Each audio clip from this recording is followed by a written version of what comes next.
Camille Martin with Love to Lose. Today I want to talk to you about your why. I've been talking a lot about that this week, and specifically today I want to talk about how you can change your why from a superficial, get rich quick results kind of a why to a longer term, more fulfilling why that leads to a better outcome. So if you have been trying to lose weight to fit into a pair of skinny jeans or to look good in a bathing suit, first of all, I get it. I used to do those things too. But those whys are short-term, instant gratification whys that get you short-term, fast results that are going to give you like a boost and a high. And then a longer-term why that would lead you to health, vitality, longevity. These are obviously a lot better, more meaningful and more valuable, and ultimately way better whys than a superficial, I want to look good in a bathing suit why. So I know you know this. This is not some earth-shattering news, but I think the problem a lot of us have is from going intellectually from I know that this why is not a good one and that this why is a better one. I know this in my mind, but how can I really switch it? What's a strategy I can use to help me change my why? And in this video today, I want to give you one, and to illustrate my point, I want to use a good example that probably a lot of us can relate to. So the purpose of this story is to explain the strategy that I have for you, and that strategy is this, that you want to not only look at what the long-term benefit would be and how that would be a positive outcome, but in order to switch it from your mind and into your soul and your heart and to really make it stick, you also want to think about what's the pain that's associated with not pursuing this better why.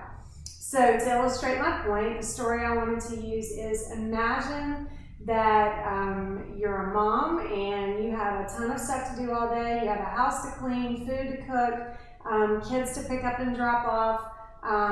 You've got groceries to go buy. You have a list, a ton of stuff that you have to get done. So let's say at around lunchtime, you are done. You've had enough, you're exhausted, and all you want to do is sit down on the couch, turn on Netflix, and binge watch something. This is a highly, highly appealing instant gratification why. I want to take a break. I'm tired. I want to do something that makes me feel good in the moment. And so imagine that you say forget it and you put off all that work and you say, I don't care, I'm tired, I want to relax, I want to feel good. So the long-term why of getting all of your work done obviously is a positive why. You know, you get all of your work done, your family's happy, you're happy, everybody, you know, has what they need. But now if you think about the long-term painful consequence of getting that instant gratification, I want to feel good, what is the pain associated with that? And I think you know this, the pain is not only did you not get your work done, there's the emotional pain and the weight of having to deal with everyone's frustrated. No one has what they need. Your kids are fighting, they're crying, they're upset. You don't have dinner prepared, and so you know, you've got the stress of that. It's the emotional toll that would take, the fallout, the downward spiral that would occur just by you saying, I want to feel good, I don't feel like doing this anymore. And who doesn't feel that way, frankly, even if you're not a mom and don't have a family to support. The long-term pain of not pursuing a better why is you feel even more stressed, even more frustrated, even more tired, and like you've had it. So you're going to have to deal with all of the work later, plus the emotional fallout and even more stress. So if you look at it that way, all of a sudden the pain of that far outweighs I'm going to collapse on the couch and do nothing. So this is a great way to change your why. If your why is to fit into a bathing suit and you're going to crash diet, I'm going to throw everything out of my kitchen, I'm going to lose 10 pounds really fast in 2 weeks, so that I can put that bathing suit on or fit into those skinny jeans.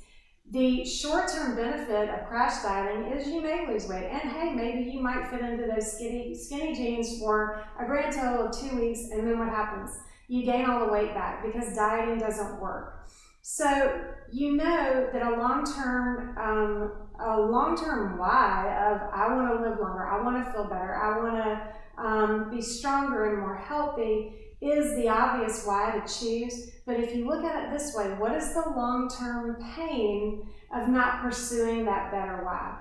And the long-term pain of that is this: you waste years and years and years of your life on a diet which never works. And not only do you not lose the weight permanently, you feel like an absolute failure. So I hope this rams home the point that getting an instant hit, an instant gratification, and having that be your why for the basis that everything you do is ultimately just going to backfire in the end. So if you want to use this tip, not just to have a better why, but to really reinforce it on an emotional level, that the pain associated with not pursuing that better why really and truly will far outweigh anything that you could get over here in terms of quick weight loss. You're going to suffer for it later in the end, and the most horrible thing of all, that would be the ultimate pain and the ultimate tragedy, is that not only do you feel like a failure, but you wake up one morning and you realize, what did I do with my life? Why did I spend so much time and so much emotional energy trying to fix the way I look from the outside in just to lose 5, 10, 15 pounds? So remember, changing your why from a short-term why into a longer-term why is easy when you go through the full process of understanding exactly what pain is involved and not pursuing that better why. I hope this video was helpful to you, and if you're not already signed up to get my weekly newsletter, please head to my website at CamilleMartinRD.com and sign up and get lots of inspiration and motivation every single Monday in your inbox. Thanks so much for watching, and I hope you have a great week.